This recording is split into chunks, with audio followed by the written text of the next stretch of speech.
Hello student, welcome to निशांस teacher platform. प्यारे बच्चों, आज बोर्ड क्लास में 12th बायोलॉजी का पेपर कंप्लीट हो चुका है। और जहां तक आपसे बताया गया था कि सारी चीजें अपनी जो टेस्ट सीरीज हुई है, जो अपनी ऑफलाइन कोचिंग निशान क्लासेस चलती है, सारी चीजें हमने यहाँ पर कवर कर ली है। सारे क्वेश्चन इस तरह से बैठ गए हैं। पूरे के पूरे क्वेश्चन आप देखेंगे कि किस तरह नोट्स में से, और अधिकांश क्वेश्चन जो अपन ने निशांस कोचिंग की जो टेस्ट सीरीज हुई थी बच्चों, पूरे अधिकांश क्वेश्चन उसमें से आ चुके हैं। तो आइए शुरू करते हैं। आज जो बायोलॉजी का पेपर हुआ है उसका सॉल्यूशन, सबसे पहला यहाँ पर जो पैटर्न था वो पैटर्न लागू हुआ है। और पहला जो क्वेश्चन है वो अपनी जो बोर्ड यहाँ की जो सीरीज हुई थी, टेस्ट सीरीज निशान कोचिंग की, उसमें से ही पहला क्वेश्चन देखो कितना, मतलब एक इत्तेफाक कहा जा सकता है। मतलब पहला क्वेश्चन भी अपनी जो निशान कोचिंग की जो टेस्ट सीरीज हुई है, पहला क्वेश्चन भी वहां से ही आ गया है। ऐसे कैसे ही आभासी या कूट फल का उदाहरण है बच्चों। आभासी या कूट फल का उदाहरण क्या है? एप्पल। बिल्कुल आसान सा आंसर आप इसमें लगा के आए हो। दूसरा क्वेश्चन देखिए आप, पीत पिंड यानी कि कार्पस ल्यूटियम।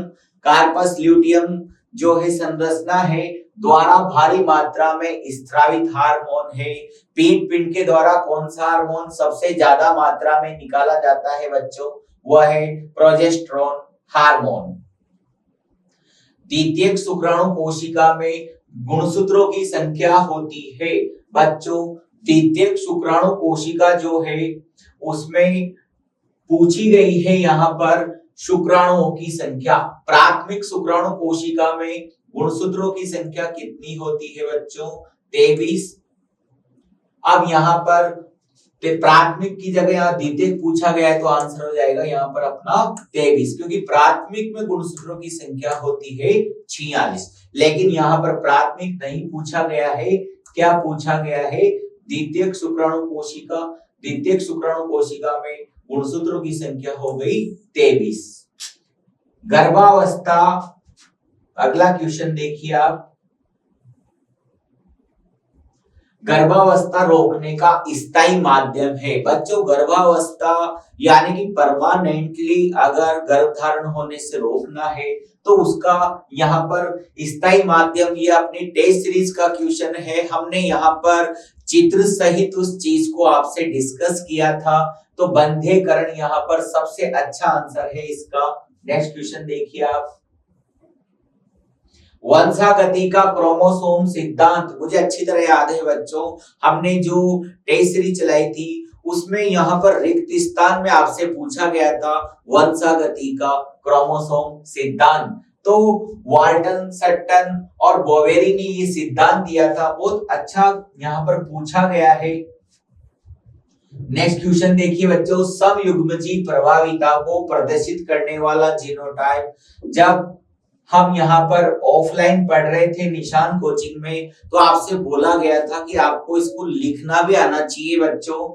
समयुग्मजी प्रभाविता को प्रदर्शित करने वाला जीनोटाइप है। तो यहाँ पर जीनोटाइप पूछा गया है प्रभावी के रूप में। तो यहाँ पर कैपिटल आर आर और कैपिटल वाई वाई जो है यहाँ पर समयुग्मजी भी है। समयुग्मजी बताया था आपको, और प्रभावी भी है। तो यहाँ पर राइट आंसर हो जाएगा बच्चों। आनुवंशिक विकार जो कि एक्स क्रोमोसोम की एक अतिरिक्त प्रतिलिपि के कारण उत्पन्न होता है। आनुवंशिक विकार आपको बताना है एक्स क्रोमोसोम की एक अतिरिक्त, यानी कि एक्स क्रोमोसोम, एक्स्ट्रा क्रोमोसोम यहाँ पर आ चुका है बच्चों। इस तरह की व्यवस्था किसमें देखी गई है? तो वह है यहाँ पर क्लाइनफेल्टर सिंड्रोम। अगर आप गुणसूत्रों की संख्या को नोट करोगे, गिनोगे, तो टोटल गुणसूत्र कितने हो जाएंगे बच्चों? 47। 2 एक्स तो पहले से ही थे, और यहाँ पर एक एक्स, या यहाँ पर अगर हम इसको बात करें यहाँ पर क्लाइनफेल्टर की, तो 46 प्लस एक्स गुणसूत्र अलग आ गया, तो 44 प्लस व्यवस्था देखिए एक्स वाई, ठीक है। और ये व्यवस्था यहाँ पर बन चुकी है। क्लाइनफेल्टर सिंड्रोम इसका राइट आंसर है। अगला क्वेश्चन देखिए आप, द्विकुंडली डीएनए में एडेनिन क्षार किस क्षार से जुड़ता है बच्चों? ये हमने आपसे जो यहाँ पर टेस्ट सीरीज हुई थी उसमें एक नियम दिया था, चारगाप का नियम। तो चारगाप के नियम को आपको पढ़ के याद आ गया होगा बच्चों कि एडेनिन किससे जुड़ता है? थाइमीन के साथ। तो उस क्षार को वो क्यों जुड़ा, ये हमने पहले ही आपसे चारगाप के तुल्यता नियम में पूछ लिया था। A+T G+C जो हमने न्यूमेरिकल करने के लिए भी काम में लिया था बच्चों ये तरीका। जीवाणु में अनुलेखन के दौरान आरएनए का प्रकार जो टेम्पलेट प्रदान करता है, टेम्पलेट का मतलब होता है सांचा जिसमें सारी सूचनाएं छिपी हुई होती है, उसको हम mRNA के नाम से जानते हैं बच्चों। जीवाणु में अनुलेखन के दौरान आरएनए का प्रकार जो टेम्पलेट प्रदान करता है, वो टेम्पलेट प्रदान करने वाले आरएनए का नाम है mRNA, मैसेंजर आरएनए, जिसमें सारी सूचना छिपी होती है।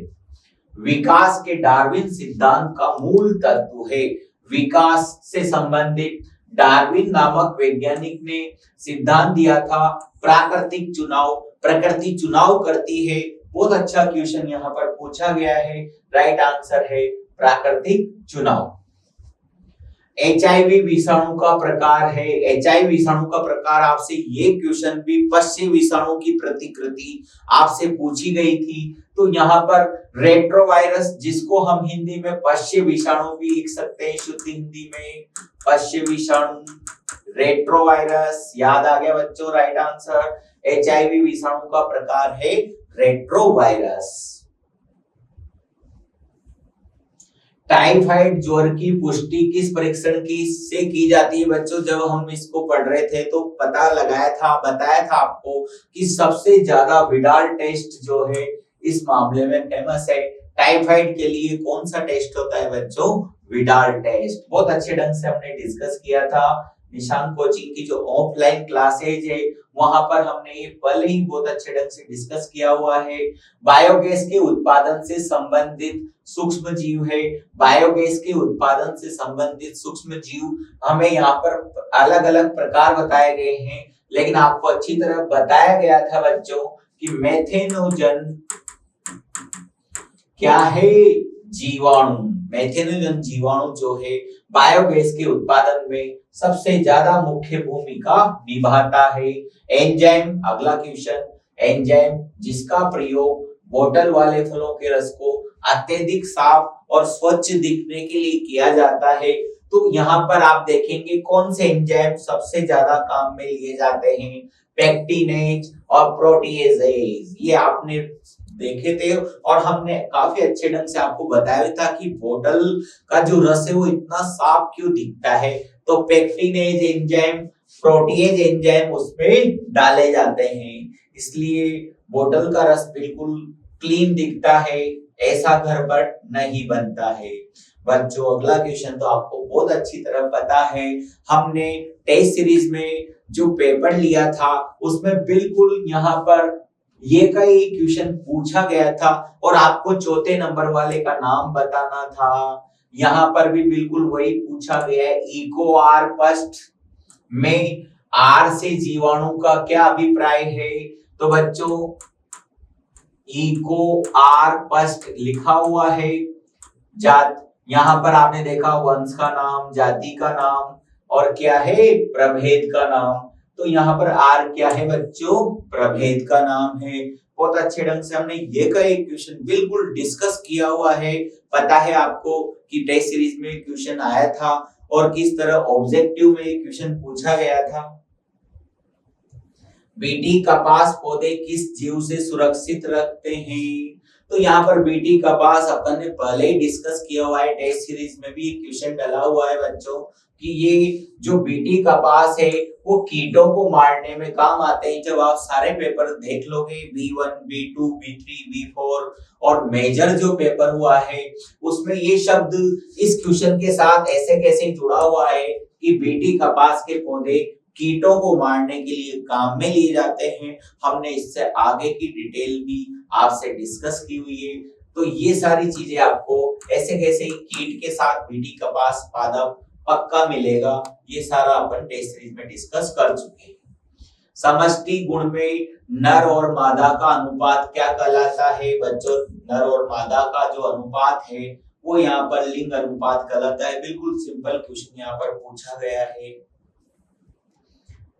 नेक्स्ट, जंतुओं पौधों के विलुप्तीकरण का मुख्य कारण नहीं है। बच्चों ये ऐसा कैसा एक क्वेश्चन आपसे पूछ लिया गया है, वही 4 ऑप्शन रखे गए थे।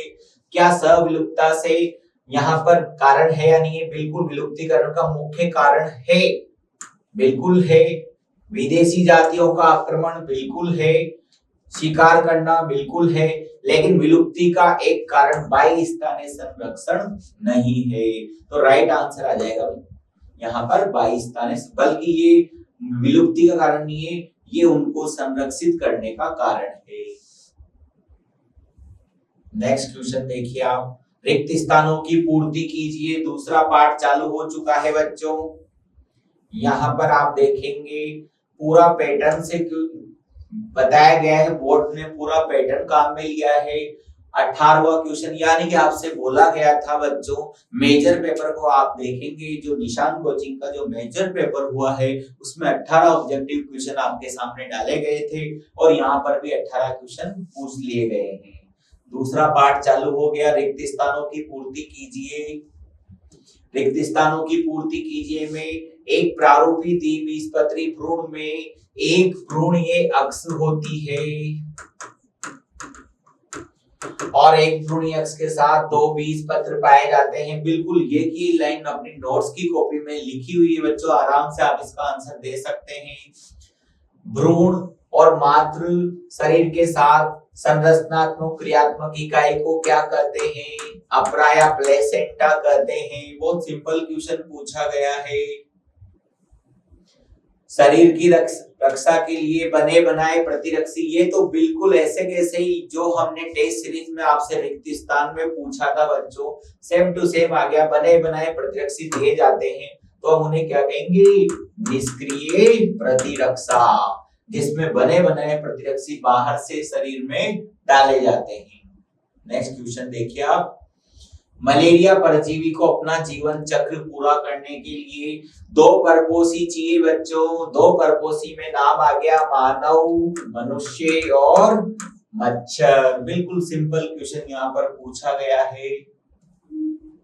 मोनोस्कस परप्यूरियस, इससे उत्पन्न स्टेटिन का उपयोग कोलेस्ट्रॉल को कम करने में किया जाता है। बिल्कुल सिंपल, कोलेस्ट्रॉल, रक्त कोलेस्ट्रॉल, रक्त में क्या है? कोलेस्ट्रॉल, कोलेस्ट्रॉल को कम करने के लिए। आनुवंशिक पदार्थ आरएनए को यहाँ पर देखो आपकी सुविधा के लिए उसने कोष्टक में दे रखा है, न्यूक्लियस एंजाइम से उपचारित करके अलग किया जाता है, यानी कि राइबो न्यूक्लियस।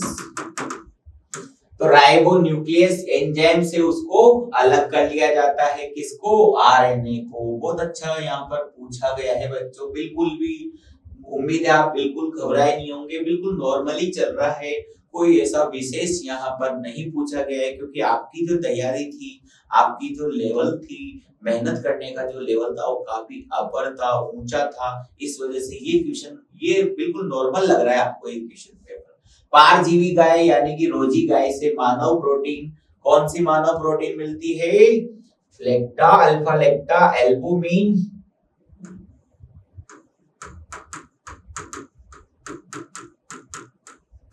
बिल्कुल याद है आपको। प्रतिरक्षी अणु में 4 पेप्टाइड श्रृंखलाएं पाई जाती है। 4 पेप्टाइड श्रृंखलाएं। उच्च कोटि के पादप की जड़ों के बीच कवक मूल साहचर्य है। और इस शब्द से आपको पहचानना है उच्च कोटि के पादप। तो उच्च कोटि के पादप की जड़ें किसके साथ मिलती है बच्चों? कवक के साथ। परपोषी जीव की बाह्य पृष्ठ पर आहार पूर्ति करने वाले परजीवी कहलाते हैं। बाह्य परजीवी कहलाते हैं बच्चों। बाह्य पूरा बाह्य भी लिख सकते हैं या बाह्य परजीवी पूरा ऐसे भी लिख सकते हैं। 10 रिक्त स्थान यहाँ पर कंप्लीट आ चुके हैं, कंप्लीट अपने सिलेबस में, नोट्स में, और अपनी जो टेस्ट सीरीज हुई है बच्चों उसमें आराम से अधिकांश क्वेश्चन ऐसे कैसे ही मिल रहे हैं। अगला क्वेश्चन देखिए, हाइड्रिला पादप में परागण का माध्यम लिखिए। आपसे तो पहले ही पूछ लिया गया है टेस्ट सीरीज में कि किन में जल के द्वारा परागण होता है।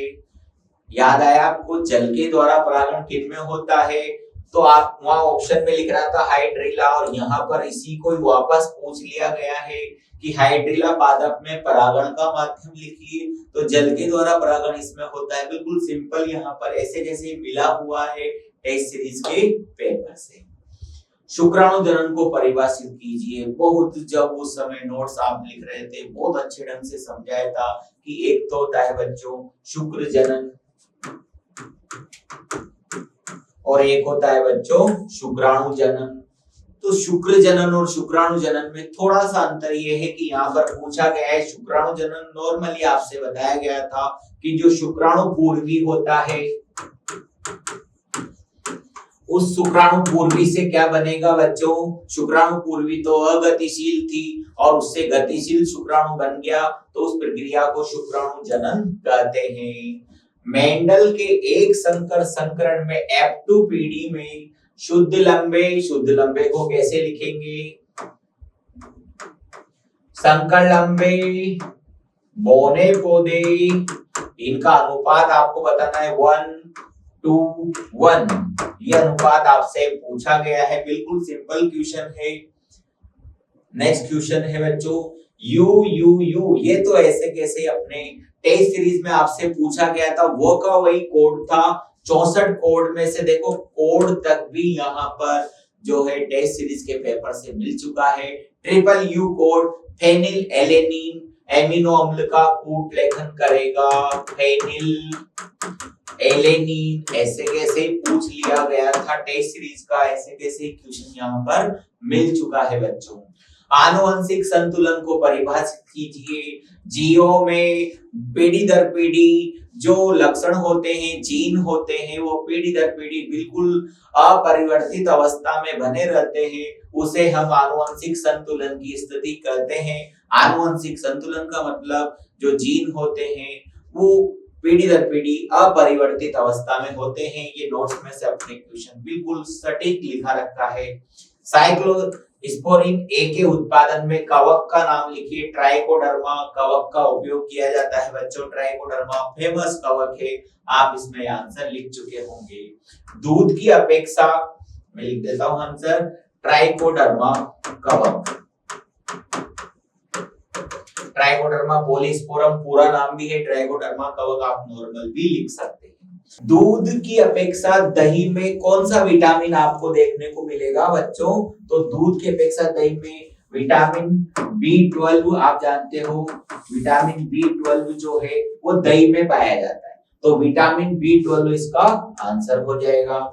चिकित्सा में जैव प्रौद्योगिकी उपयोग का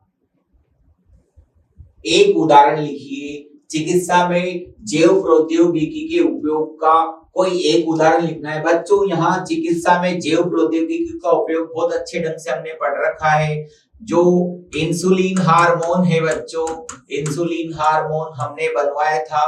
तो डायबिटीज जो बीमारी है, डायबिटीज रोग के उपचार में हमने कृत्रिम इंसुलिन बनाया था, तो वो जैव प्रौद्योगिकी की वजह से ही संभव हुआ है। तो 1 नंबर का क्वेश्चन यहाँ पर पूछा गया था, तो आप इस बात को बहुत अच्छे ढंग से लिख सकते हैं। 2 लाइन 1.5 लाइन में आराम से ये क्वेश्चन पूरा कंप्लीट हो रहा है।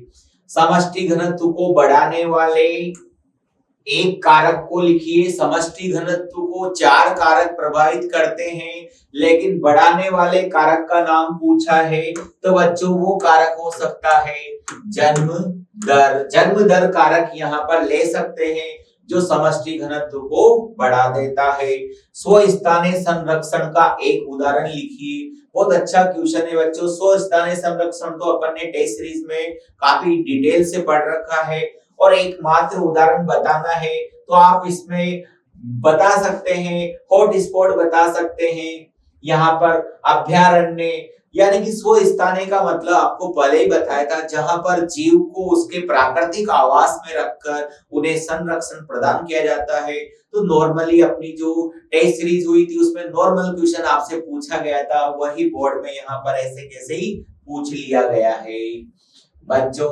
अब यहाँ पर जो है अगला पैटर्न आ चुका है, मादा जनन तंत्र का नामांकित चित्र पूछा जा गया है। मादा जनन तंत्र का नामांकित चित्र हमने काफी बार बना रखा है, नॉर्मली रफ डायग्राम के रूप में भी आपको यहाँ पर बता रखा था बच्चों, किस तरह जो है इस तरह का डायग्राम आपसे बना रखा था, बनाया था अपन ने बच्चों टेस्ट सीरीज में, याद आया। मादा जनन तंत्र का नामांकित चित्र इस तरह से बनाना है बच्चों आपको। नॉर्मली ये है अंडवाहिनी, ये है अंडाशय, ये है गर्भाशय, गर्भाशय के तीनों स्तर, ये गर्भाशय ग्रीवा नाल हो गई, नीचे का भाग योनि भाग हो गया। तो ये यहाँ पर पूछा गया था। आईयूटी इंट्रा यूटेराइन ट्रांसफर सहायक जनन प्रौद्योगिकी का नाम इंट्रा यूटेराइन ट्रांसफर, ये यहाँ पर आपको आईयूटी का पूरा नाम बताना है। इसमें यदि जो युग्मनज है, युग्मनज अपन ने टेस्ट ट्यूब में बनाया है, प्रश्नली बनाया है, लेकिन यहाँ पर संख्या ज्यादा हो गई किसकी, कोशिकाओं की, तो फिर हम उसे सीधा मादा के गर्भाशय में ट्रांसफर करते हैं, जिसे आईयूटी कहते हैं, इंट्रा यूटेराइन ट्रांसफर। बहुत अच्छा क्वेश्चन, बहुत सिंपल क्वेश्चन यहाँ पर पूछा गया है, मिलान वाला क्वेश्चन आया है। डार्विन फ्रिंज बच्चों किसका उदाहरण है, अनुकूली विकिरण का। तो ए में आप क्या लिख सकते हैं, 3। पक्षी और तितलियों के पंख में क्या है, तुल्य रूपता है, तो बी में आप लिख सकते हैं फर्स्ट। और वेल, चमगादड़ और मानव के अग्रपाद की अस्थियों में समानता क्या है, समजातता पाई जाती है, तो बच्चों सी में आ जाएगा सेकंड। बिल्कुल आसान सा मिलान आपको यहाँ पर करना था। प्रतिजैविक को परिभाषित कीजिए, पेनिसिलिन नोटेटम से प्राप्त प्रतिजैविक का नाम लिखिए। प्रतिजैविक बच्चों वे होते हैं जो सूक्ष्म जीवों को नष्ट कर देते हैं, ये इनका काम है, सूक्ष्म जीवों को नष्ट करना। पेनिसिलिन नोटेटम यानी कि जो कवक है उससे प्राप्त प्रतिजैविक का नाम लिखिए, पेनिसिलिन। इतना सा इसका आंसर हो जाएगा बच्चों। पेनिसिलिन एक दवा है, एंटीबायोटिक है, जिसको पेनिसिलियम नोटेटम नामक कवक से प्राप्त किया गया था। अगला क्वेश्चन, प्रतिबंधन एंजाइम के कार्य और कोई एक उदाहरण लिखिए। बच्चों प्रतिबंधन एंजाइम क्या करता है, डीएनए अणु को विशिष्ट स्थान से काटने का कार्य इसका होता है, स्थान से काटना ये इसका कार्य है। कोई एक उदाहरण लिखिए, इको आर फर्स्ट, ये प्रतिबंधन एंजाइम का ही उदाहरण है, जो कि आपको नॉर्मली क्वेश्चन पेपर में भी दिया गया है, तो आप वहां से भी बिना दिमाग खर्च किए, एनर्जी खर्च किए वहां से भी इसका आंसर लिख सकते हो। Polymerase chain reaction test series में आ चुका है बच्चों इसका question, PCR. Polymerase chain reaction को समझाइए। पॉलीमेरेज चेन रिएक्शन क्या है बच्चों, पीसीआर, जिसमें कुछ ही समय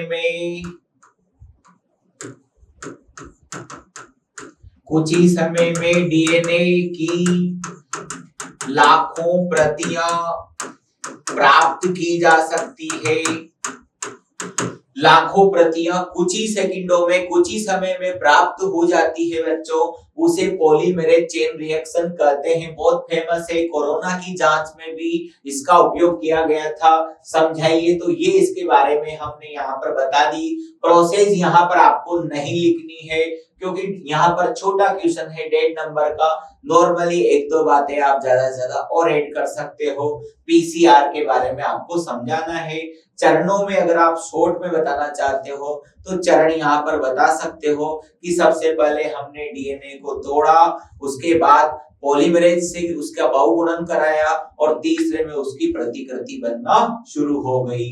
अगला क्वेश्चन है बच्चों, पारजीवी जंतु का उपयोग रोगों का अध्ययन करने हेतु किस प्रकार किया जाता है। बच्चों, पारजीवी जंतु का उपयोग के लाभ हम पढ़ रहे थे। रोगों का अध्ययन, जैसे कैंसर रोग का अध्ययन है, कैंसर रोग का अध्ययन करने में पारजीवी जंतु, ट्रांसजेनिक एनिमल जिनको कहते हैं, उनका उपयोग किया जाता है। बच्चों, इससे रोग के उपचार में सहायता मिलती है।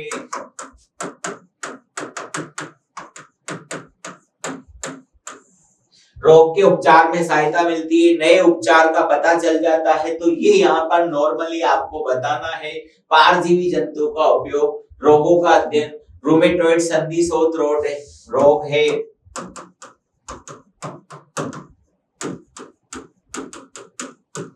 उस रोग के लिए भी और कैंसर रोग के लिए भी जो है यहाँ पर इन जंतुओं का उपयोग किया जाता है, ताकि हमें रोगों की क्रियाविधि का और उनके उपचार का पता चल जाए।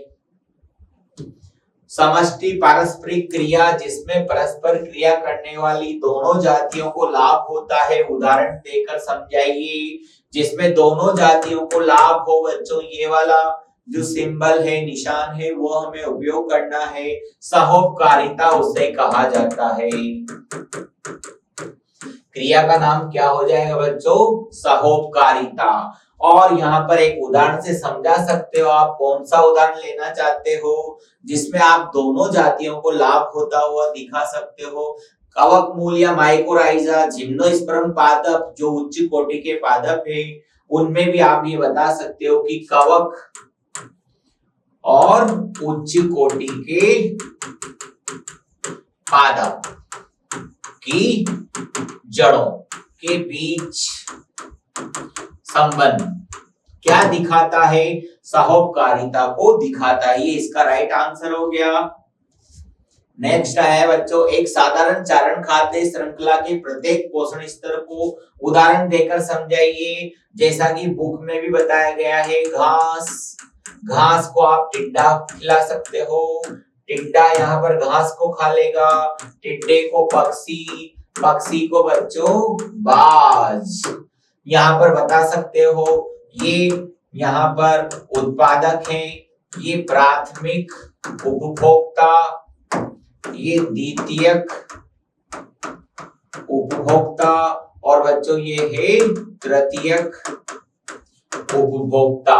तो यहाँ पर एक साधारण खाद्य श्रृंखला को यहाँ पर आपको बताना था। पोषण स्तर यहाँ पर हो सकते हैं, नॉर्मली ज्यादा आपको यहाँ पर नहीं सोचना है, नॉर्मली चीज आपको यहाँ पर दी गई है। जैव विविधता हॉटस्पॉट किन क्षेत्रों को कहते हैं? बच्चों, जैव विविधता हॉटस्पॉट उन क्षेत्रों को कहते हैं जहां पर अत्यधिक जैव विविधता पाई जाती है और जहां पर पाए जाने वाली जीव जातियां अन्य स्थानों पर बहुत कम देखी गई है, यानी कि विशेष जंतु इन हॉटस्पॉट में पाए जाते हैं। तो किन क्षेत्रों को जैव विविधता हॉटस्पॉट कहते हैं? जैसे पश्चिमी घाट है, वहां पर हॉटस्पॉट देखे गए हैं। श्रीलंका, बर्मा, इंडो बर्मा जो मार्ग है वो भी यहाँ पर आ जाएगा बच्चों, ये सब। और हिमालय का क्षेत्र है, क्या पाई जाती है? जहां पर अत्यधिक जैव विविधता का पाया जाना, अत्यधिक जैव विविधता का पाया जाना, यहाँ पर जैव विविधता हॉटस्पॉट यहाँ पर कहलाएंगे बच्चों। अगला सेक्शन स्टार्ट हो चुका है, सेक्शन सी। दीर्घ उत्तरात्मक प्रश्न आ चुके हैं। लघु बीजाणु जनन को परिभाषित कीजिए, परागकण की संरचना समझाइए। बच्चों, लघु बीजाणु जनन आपसे टेस्ट सीरीज में पूछा गया था, परागकण की संरचना भी आपसे टेस्ट सीरीज के पेपर में पूछी गई थी। बच्चों, नॉर्मली आपने पढ़ा भी होगा, यहाँ पर बिल्कुल नॉर्मली पूछा गया था परागकण की संरचना, और मेजर में भी आपसे पूछा गया था। लघु बीजाणुधानी, लघु बीजाणुधानी के अंदर पूछा गया है बच्चों, बिल्कुल सिंपल क्वेश्चन यहाँ पर पूछा गया है। तो आप यहाँ पर देखिए B1 मेरे हाथ में आ चुका है पेपर, और परागकण बिल्कुल सिंपल ये है B1 बच्चों। B1 में आप देखेंगे यहाँ पर लघु बीजाणुधानी संरचना में लघु बीजाणु से परागकण का प्रवर्धन चित्र बनाते हुए परागकण की संरचना को समझाइए। परागकण की संरचना यहाँ पर पूछी जा चुकी है, बिल्कुल नॉर्मली आपसे यहाँ पर पूछा गया था बच्चों। तो आप देखिए यहाँ पर लघु बीजाणु जनन किसे कहते हैं? लघु बीजाणु के निर्माण की प्रक्रिया क्या कहलाएगी? लघु बीजाणु जनन कहलाएगी। परागकण की संरचना जैसा कि अभी मैंने आपको बताया था, B1 जो टेस्ट सीरीज हुई है निशान कोचिंग की, उसमें परागकण की संरचना को समझाना था। नॉर्मली आपको बताना है परागकण की संरचना में चोल या आवरण पाया जाता है, जो दो प्रकार का होता है, अंतःचोल और बाह्य चोल।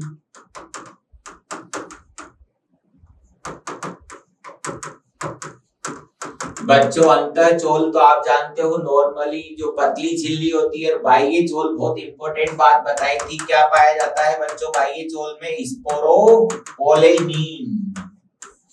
स्पोरोपोलेनिन नामक पदार्थ पाया जाता है, जो कि बहुत ही कठोर पदार्थ होता है, जो परागकण की सुरक्षा करता है। संरचना की बात करें बच्चों, हम जैसे अंदर की तरफ बढ़ते हैं तो हम इसमें रंध्र पाए जाते हैं, जिन्हें हम जनन छिद्र के नाम से जानते हैं। दूसरा भाग बता सकते हो आप जनन छिद्र। तीसरा भाग आप बता सकते हो कायिक और जनन कोशिका। ये सब परागकण की संरचना में पाए जाने वाले मुख्य भाग हैं बच्चों। या फिर आप अथवा में दूसरा क्वेश्चन करते हैं, गुरु बीजाणु जनन को परिभाषित कीजिए, परिपक्व भ्रूण कोश की संरचना समझाइए। जैसा कि हम बात कर रहे थे बच्चों टेस्ट सीरीज के, इस क्वेश्चन को भी आप आराम से इसमें से मिला सकते हैं।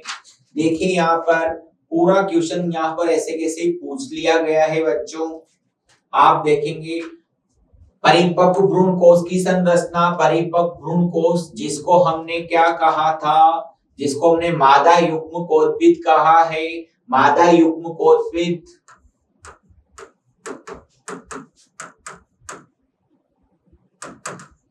की संरचना, ये पूरा क्वेश्चन ऐसे कैसे यहाँ पर पूछ लिया गया है बच्चों, तो आराम से उसकी संरचना पहले गुरु बीजाणु जनन को परिभाषित कीजिए। गुरु बीजाणुओं के निर्माण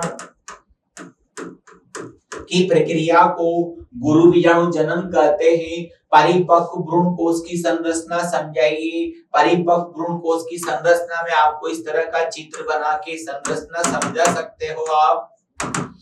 ये परिपक्व भ्रूण कोश, ये बच्चों परिपक्व भ्रूण कोश की संरचना में आप बता सकते हो कि किस तरह ऊपर की तरफ 3 प्रतिध्रुवी कोशिकाएं, नीचे की तरफ अंड समुच्चय और बीच में केंद्रीय कोशिका।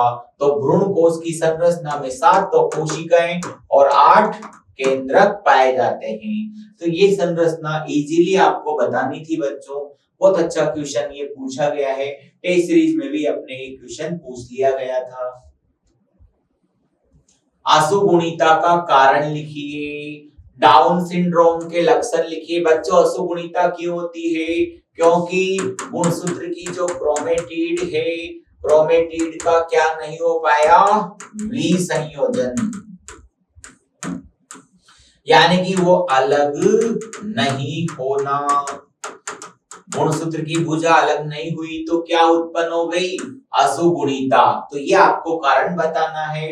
डाउन सिंड्रोम के लक्षण आपको बताने हैं। 45 गुणसूत्र, यहाँ पर अलिंग गुणसूत्रों की संख्या 45 और XX या फिर XY यानी कि नर और मादा दोनों डाउन सिंड्रोम के शिकार हो सकते हैं। क्या विशेषता है बच्चों? एक तो कद छोटा हो गया, मंदबुद्धि हो गए, प्लस जो हथेली होती है उसमें गहरी खांच इसमें पाई जाती है, मुंह हमेशा ओपन रहता है, तो ये भी एक इसका लक्षण है। बच्चों यदि आप अथवा वाला दूसरा क्वेश्चन करते हैं, बहुगुणिता, बहुगुणिता का कारण क्या लिखना है? अर्धसूत्री विभाजन, जो है सही ढंग से नहीं हो पाया। तो कोशिका विभाजन का सही ढंग से नहीं होना, ये इसका कारण है बच्चों। बहुगुणिता में कोशिका विभाजन ढंग से नहीं हो पाया तो गुणसूत्र यहाँ पर एक साथ रह गए। अगर कोशिका विभाजन ढंग से हो जाता है तो गुणसूत्र दो भागों में बढ़ जाते हैं, लेकिन ऐसा नहीं हुआ और कोशिका विभाजन एक साथ नहीं होने से गुणसूत्रों की संख्या बढ़ गई, बहुगुणिता का रूप ले लिया। टर्नर सिंड्रोम के लक्षण तो आपको पता ही है, 44XXY यानी कि क्लाइनफेल्टर सिंड्रोम। टर्नर सिंड्रोम यहाँ पर पूछा गया है बच्चों, एक मिनट।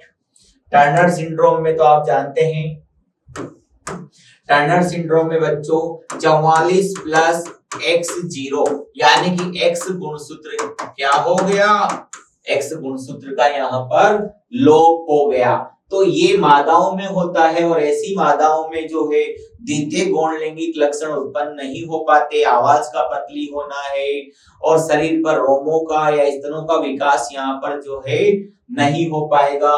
बंधे भी होगी यानी कि इनमें संतान उत्पन्न करने की क्षमता भी नहीं होगी। टर्नर सिंड्रोम यहाँ पर ये लक्षण दिखा रहा है।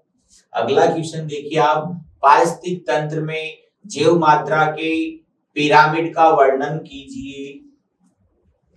पारिस्थितिक तंत्र में जैव मात्रा के पिरामिड का वर्णन, बहुत अच्छा क्वेश्चन। यहाँ पर पिरामिड का क्वेश्चन आपके टेस्ट सीरीज में पूछ लिया गया है बच्चों। जैव मात्रा का मतलब होता है यहाँ पर जैव भार, भार के अनुसार आपको पिरामिड बनाना था। ये पिरामिड उल्टे भी बन जाते हैं, इस तरह के पिरामिड हमने बनाए थे। सबसे ज्यादा भार किनका था, बड़ी मछलियों का, फिर छोटी मछलियों का, फिर प्राणी पल्लवकों का और फिर पादप पल्लवकों का। तो आराम से आप ये जो समझा सकते हैं कि ये पिरामिड क्या बताना चाह रहा है। ये जैव मात्रा का पिरामिड बताता है बच्चों कि पृथ्वी पर सबसे ज्यादा जो वजन होता है वो वैसे तो उत्पादकों का ही होता है और उत्पादक के बाद फिर वजन लगातार घटता जाता है। तो ये पिरामिड तो सीधा हो गया, लेकिन इसका एक अपवाद आपको जलीय पिरामिड का बताना था। ठीक है, तो नॉर्मली आपने बता दिया होगा बच्चों।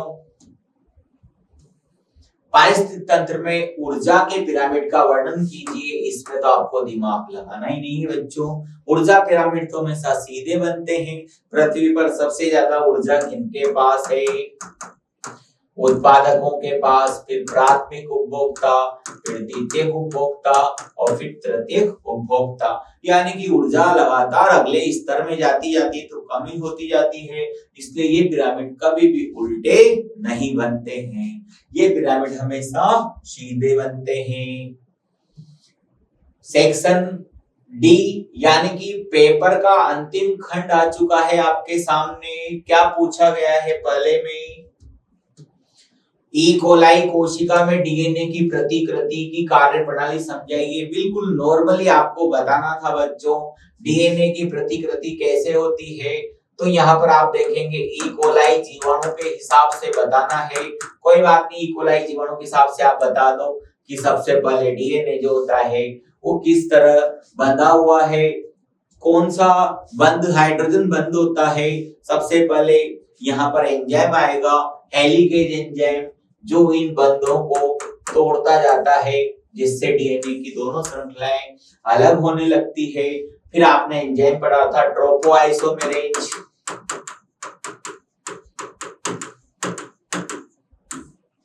बच्चों ट्रोपोआइसोमेरेज क्या करता है, ट्रोपोआइसोमेरेज एंजाइम जो है बच्चों वो यहाँ पर पुनः कुंडलन को रोक लेता है। उसके बाद आप जानते हो किस तरह 5 से 3 दिशा में जो है गुण यहाँ पर डीएनए के खंडों का बहुलीकरण होता है। यहाँ पर डीएनए पॉलीमेरेज एंजाइम आपको याद रखना होगा। डीएनए पॉलीमेरेज एंजाइम तेजी से न्यूक्लियोटाइडों का बहुलीकरण करता है और तेजी से वो डीएनए की जो दूसरी श्रृंखला है उसके सामने लगातार पॉलीन्यूक्लियोटाइडों का यहाँ पर निर्माण करता जाता है, पॉलीन्यूक्लियोटाइड श्रृंखला बन जाती है और कुछ ही समय में डीएनए की प्रतिकृति तैयार हो जाती है। कितने मिनट का समय लगता है? ई कोलाई में 18 मिनट का समय लगता है एक डीएनए से दूसरा डीएनए तैयार होने में। बच्चों अगला क्वेश्चन इसमें पूछा गया था, प्रतिकृति द्विशाख का नामांकित चित्र। बच्चों ये है प्रतिकृति द्विशाख, आपको बताया था किस तरह एक श्रृंखला 5 से 3 है तो दूसरी श्रृंखला बच्चों 3 से 5 इस तरह होगी, और ये सतत है 5 से 3 और ये है असतत।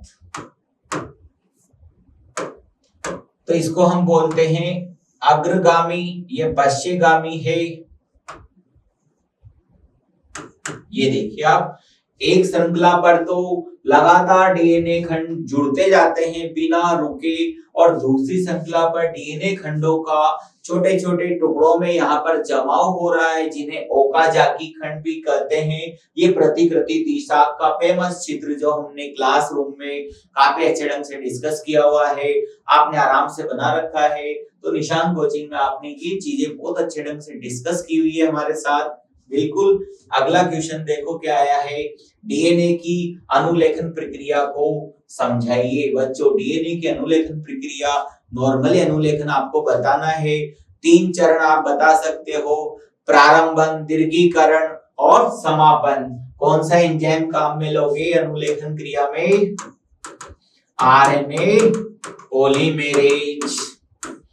बच्चों इस तरह का चित्र आपने बना रखा होगा, आ गया याद बच्चों इस तरह का चित्र। लगातार इस तरह डीएनए कहां से स्टार्ट कर सकते हैं? आरएनए पॉलीमेरेज, सिग्मा फैक्टर जो स्टार्ट करवाएगा, प्रारंभन, फिर दीर्घीकरण, लगातार जुड़ते जाएंगे। तो पूरा मतलब मेजर क्वेश्चन तैयार हो चुका है यहाँ पर किस तरह। फिर लास्ट में रो फैक्टर आ जाता है। रो फैक्टर जो है पॉलीमेरेज को आगे बढ़ने से रोक लेता है, और अभिक्रिया यानी कि जो दूसरा आरएनए बन रहा है उसका आरएनए का बनना रुक जाता है। आरएनए का निर्माण करना इस क्रिया का उद्देश्य होता है। बच्चों अब इसमें पूछा गया है अनुलेखन एकल की आरेखीय संरचना। अनुलेखन एकल का मतलब आप नॉर्मली जो यूनिट होती है, इकाई होती है, वो यहाँ पर समझ सकते हैं। नॉर्मली आपको इस तरह का बनाना था अनुलेखन इकाई, जो आपको पहले भी बता रखी है बच्चों। अनुलेखन इकाई का चित्र इस तरह का बिल्कुल सिंपल चित्र आपसे पूछा गया था। कौन कौन से जीन?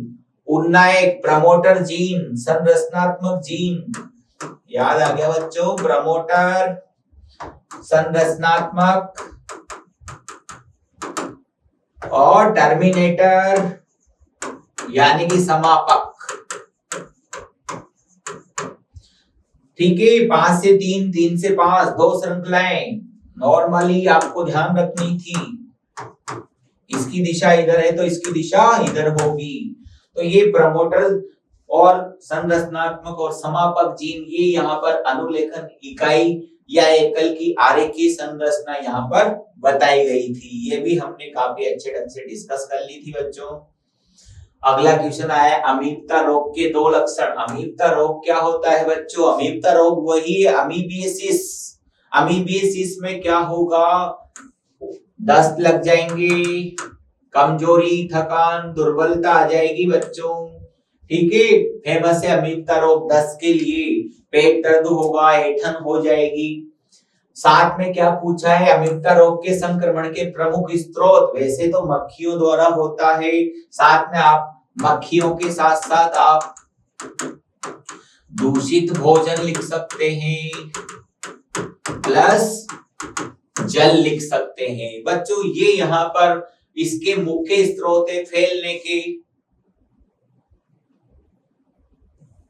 नेक्स्ट अगर आप दूसरा क्वेश्चन, इसमें चॉइस वाला क्वेश्चन है, अगर आप निमोनिया रोग के 2 लक्षण लिखना चाहते हैं तो वो भी लिख सकते हैं। निमोनिया रोग में बच्चों क्या होगा? सिर दर्द होगा, बहुत यहाँ पर बुखार आ जाएगी, काशी जुकाम होंगे। निमोनिया रोग में क्या होता है? बहुत ज्यादा कपकपी लगेगी, फेफड़ों में जो है सांस लेने में तकलीफ हो जाएगी क्योंकि इन्फेक्शन हो चुका है। निमोनिया रोग के संक्रमण के मुख्य स्रोत बच्चों ये यहाँ पर कैसे फैलता है, तो जब भी निमोनिया से ग्रसित व्यक्ति काशता है, छींकता है तो मुंह से या जो लार निकलती है या जो द्रव की बूंदें होती है वो यहाँ पर एरोसोल का रूप ले लेती है। बच्चों किसका रूप ले लेगी? एरोसोल का। एरोसोल का रूप लेने का मतलब है वो हवा में मिल चुकी है द्रव की बूंदे और वो यहाँ पर इसको फैला देगी। तो ये भी क्वेश्चन यहाँ पर पूछ लिया गया है बच्चों। इस तरह ये पूरा जो है 18 क्वेश्चन यहाँ पर हमने कंप्लीट कर लिए हैं। आप यहाँ पर देखेंगे कि निशांस का जो ऑफलाइन सेंटर है उसमें ये चीजें सारी अपन ने कितने अच्छे ढंग से यहाँ डिस्कस की हुई है। नोट्स में आपको सारी बातें लिखा दी गई थी, बताया गया था कि ये क्वेश्चन ये टॉपिक इम्पोर्टेंट है। और बच्चों जो दूसरा हमारा जो कोचिंग की जो लाइफलाइन है, लाइफलाइन यानी कि जो अपनी कोचिंग की जो निशांस की टेस्ट सीरीज हुई है बच्चों, B1 के नाम से हुई थी, जिसमें पूरा कंप्लीट पैटर्न, जिसमें यहाँ पर आपने देखा कि ऑब्जेक्टिव क्वेश्चन है, साथ के साथ इसमें जो है रिक्त स्थान, मतलब आप इसको हमारी जो निशांस कोचिंग की जो डिजिटल टीम है उसमें सारा यहाँ पर PDF डाला हुआ है। तो आप इसको हमारा जो ऐप है उसमें आप आसानी से देख सकते हैं बच्चों। उसके बाद जो B2 पेपर हुआ है, पैटर्न देखिए, बिल्कुल सारे क्वेश्चन ऑब्जेक्टिव मतलब तरीके से सारे क्वेश्चन वही खंड से खंड दिख रहा है आपको, पूरा तरीके से यहाँ पर पेपर लिए गए हैं। बिल्कुल मेहनत देखिए आप यहाँ पर, तो ताकि बच्चे को आज जो आप कर पा रहे हो ऑब्जेक्टिव में आपको डर नहीं लगा, बिना डर के आप यहाँ कर चुके हो, तो इसका कारण बच्चों यही है। सारे पैटर्न यहाँ पर पहले से ही आपकी प्रैक्टिस में दे दी गए थे, तो कोई भी क्वेश्चन में आपको कोई दिक्कत नहीं है। B4 देखिए आप यहाँ पर क्वेश्चन यहाँ पर मिल चुके हैं। और लास्ट में जो मेजर पेपर हुआ था, मेजर पेपर यहाँ पर पूरा मतलब पहले से ही हमने यहाँ पर पूरी तैयारी करवा दी थी बच्चों। तो आपको यहाँ पर बहुत बहुत शुभकामनाएं, आपकी मेहनत यहाँ पर काम आ चुकी है, काफी मेहनत की थी आपने बायोलॉजी के इस पेपर के लिए। तो बच्चों इसके लिए बहुत बहुत धन्यवाद। और आप जुड़े रहिए निशांस कोचिंग के इस डिजिटल ऐप से। निशांस कोचिंग है तो आपकी सफलता निश्चित है।